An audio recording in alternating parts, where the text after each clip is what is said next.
എല്ലാവർക്കും എന്റെ സ്നേഹവന്ദനം അറിയിക്കുകയാണ്. ചിലരൊക്കെ നിങ്ങളോട് വല്ലാത്ത അടുപ്പവും സ്നേഹവും ആയിരിക്കും. പക്ഷേ ഒരു നിസ്സാര കാര്യം മതി ഇവരൊക്കെ വളരെ വേഗത്തിൽ നിങ്ങളുടെ ശത്രുക്കളായി മാറുകയും നിങ്ങളെ വിട്ട് അകന്നു പോകുകയും ചെയ്യും.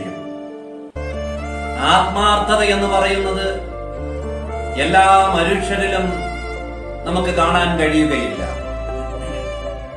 ആത്മാർത്ഥത എന്നത് വളരെ കുറച്ചു പേരിൽ മാത്രം നമ്മൾ കാണുന്ന ഒന്നാണ്. നിങ്ങൾ ഒരാളെ ആത്മാർത്ഥമായി സ്നേഹിക്കുന്നു എന്ന് കരുതി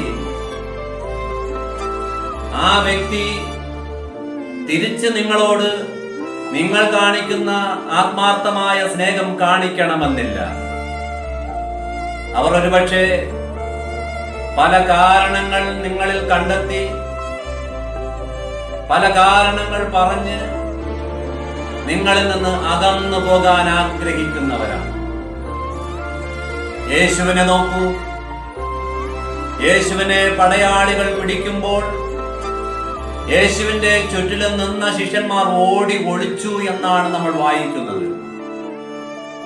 പക്ഷേ ഇതേ ശിഷ്യന്മാർ പടകിൽ യാത്ര ചെയ്യുന്ന സമയത്ത് മരണത്തെ മുഖാമുഖമായി കണ്ട് അപകടത്തിൽപ്പെടുമ്പോൾ യേശു ഒരു രക്ഷകനായി അവരുടെ മുന്നിൽ കടന്നു പോകുകയാണ്. ഇവിടെയാണ് ക്രിസ്തുവിന്റെ സ്നേഹം ശരിയായി നമ്മൾ അനുഭവിച്ചറിയാൻ കഴിയുന്നത്.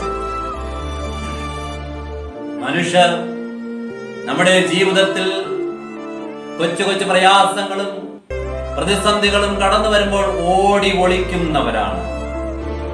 പക്ഷെ കർത്താവ് അങ്ങനെ ഓടി ഒളിക്കുന്നവനല്ല. അതുകൊണ്ട് ഈ ക്രിസ്തുവിനെ നമുക്ക് അനുഗമിക്കാം, ഈ ക്രിസ്തുവിനോടൊപ്പം ചേർന്ന് നടക്കാം. അതിന് ദൈവം നമ്മെ എല്ലാവരെയും സഹായിക്കുകയും ശക്തീകരിക്കുകയും ചെയ്യുമാറാകട്ടെ. ആമേൻ.